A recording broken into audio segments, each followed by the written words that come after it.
जय श्री कृष्ण। राधे राधे। दशा माता व्रत कथा। दशा माता का व्रत चैत्र मास के कृष्ण पक्ष की दशमी तिथि को किया जाता है। कथा से पहले प्लीज़ हमारे चैनल को सब्सक्राइब करें। हमारे चैनल पर आपको सभी प्रकार के व्रत त्योहार की कथा सुनने को मिलेगी। चलते हैं कथा की ओर। दशा माता व्रत की प्रामाणिक कथा के अनुसार प्राचीन समय में राजा नल और दमयंती रानी सुखपूर्वक राज्य करते थे। उनके 2 पुत्र थे। उनके राज्य में प्रजा सुखी और संपन्न थी। एक दिन की बात है, उस दिन होली दशा थी। एक ब्राह्मणी राजमहल में आई और रानी से कहा, दशा का डोरा ले लो। बीच में दासी बोली, हाँ रानी साहिबा, आज के दिन सभी सुहागिन महिलाएं दशा माता की पूजन और व्रत करती हैं तथा इस डोरे की पूजा करके गले में बांधती हैं, जिससे उनके घर में सुख समृद्धि आती है। अतः रानी ने ब्राह्मणी से डोरा ले लिया और विधि पूर्वक पूजन करके उसे गले में बांध लिया। कुछ दिनों के बाद राजा नल ने दमयंती के गले में डोरा बंधा हुआ देखा। राजा ने पूछा, इतने सोने के गहने पहनने के बाद भी आपने यह डोरा क्यों पहना है? रानी कुछ कहती उससे पहले ही राजा ने डोरे को तोड़कर जमीन पर फेंक दिया। रानी ने उस डोरे को जमीन से उठा लिया और राजा से कहा, यह तो दशा माता का डोरा था, आपने उनका अपमान करके अच्छा नहीं किया है। जब रात्रि में राजा सो रहे थे तब दशा माता स्वप्न में बुढ़िया के रूप में आई और राजा से कहा, हे राजा, तेरी अच्छी दशा जा रही है और बुरी दशा आ रही है। तूने मेरा अपमान करके अच्छा नहीं किया। ऐसा कहकर दशा माता अंतर्ध्यान हो गई।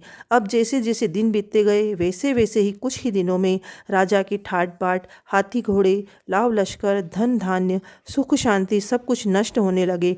अब तो भूखे मरने का समय तक आ गया। एक दिन राजा ने दमयंती से कहा, तुम अपने दोनों बच्चों को लेकर अपने मायके चली जाओ।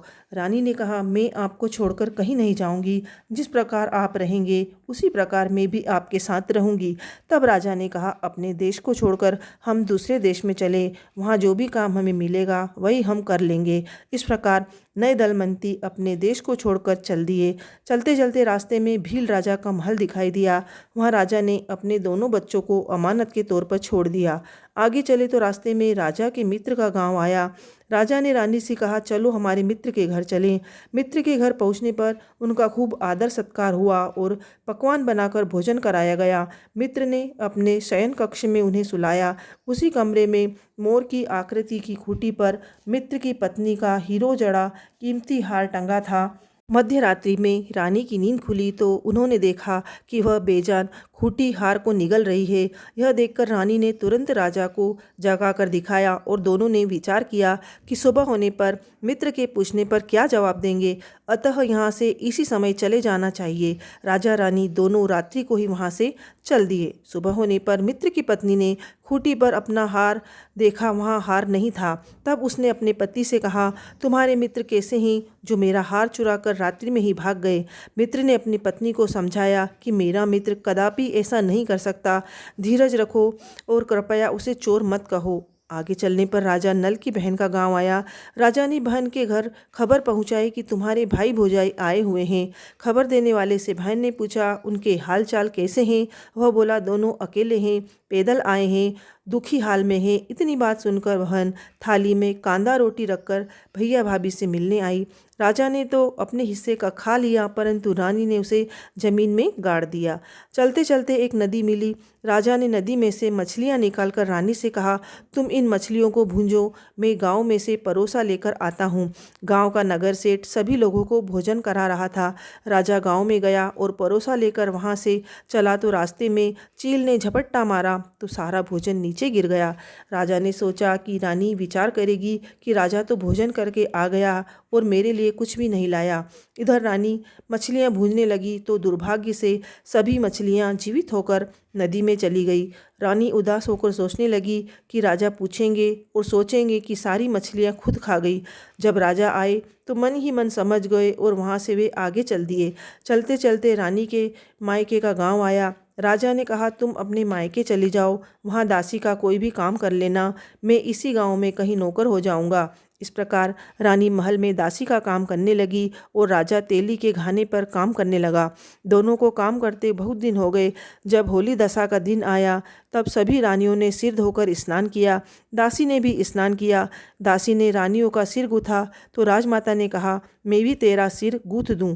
ऐसा कहकर राजमाता जब दासी का सिर गूथ रही थी तब उन्होंने दासी के सिर में पद्म देखा। यह देखकर राजमाता की आंखें भर आई और उनकी आंखों से आंसू की बूंदें गिरी। आंसू जब दासी की पीठ पर गिरे तो दासी ने पूछा, आप क्यों रो रही हैं? राजमाता ने कहा, तेरे जैसी मेरी बेटी भी है जिसके सिर में भी पद्म था, तेरे सिर में भी पद्म है। यह देखकर मुझे उसकी याद आ गई। तब दासी ने कहा, मैं ही आपकी बेटी हूँ। दशा माता के प्रकोप से मेरे बुरे दिन चल रहे हैं, इसलिए यहाँ चली आई। माता ने कहा, बेटी तूने यह बात मुझसे क्यों छुपाई? दासी ने कहा, मैं सब कुछ बता देती तो मेरे बुरे दिन नहीं कटते। आज मैं दशा माता का व्रत करूंगी तथा उनसे गलती की क्षमा याचना करूंगी।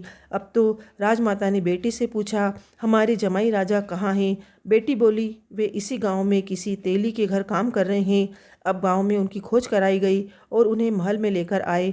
जमाई राजा को स्नान कराया, नए वस्त्र पहनाए, पकवान बनाकर भोजन कराया गया। अब दशा माता के आशीर्वाद से राजा नल और दमयंती के अच्छे दिन लौट आए। कुछ दिन वहीं बिताने के बाद अपने राज्य जाने को कहा। दमयंती के पिता ने खूब सारा धन, लाव लश्कर, हाथी घोड़े आदि देकर बेटी जमाई को विदा किया। रास्ते में वही जगह आई जहाँ रानी ने मछलियों को भुना था और राजा के हाथ से चील के झपटना मारने से भोजन जमीन पर आ गिरा था। तब राजा ने कहा, तुमने सोचा होगा कि मैंने अकेले भोजन कर लिया होगा, परंतु चील ने झपट्टा मारकर खाना गिरा दिया था। अब रानी ने कहा, आपने सोचा होगा कि मैंने मछलियां भूनकर अकेले खा ली होगी, परंतु वे तो जीवित होकर नदी में चली गई थी। चलते चलते अब राजा की बहन का गांव आया। राजा ने बहन के यहाँ खबर भेजी। खबर देने वाले से पूछा कि उनके हालचाल कैसे हैं। उसने बताया कि वे बहुत अच्छी दशा में हैं, उनके साथ हाथी घोड़े लाव लश्कर हैं। यह सुनकर राजा की बहन मोतियों की थाल सजाकर लाई।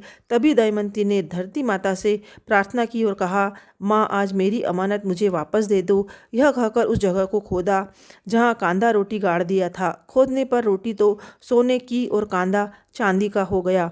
ये दोनों चीज़ें बहन की थाली में डाल दी और आगे चलने की तैयारी करने लगे। वहाँ से चलकर राजा अपने मित्र के घर पहुँचे। मित्र ने उनका पहले के समान ही खूब आदर सत्कार किया।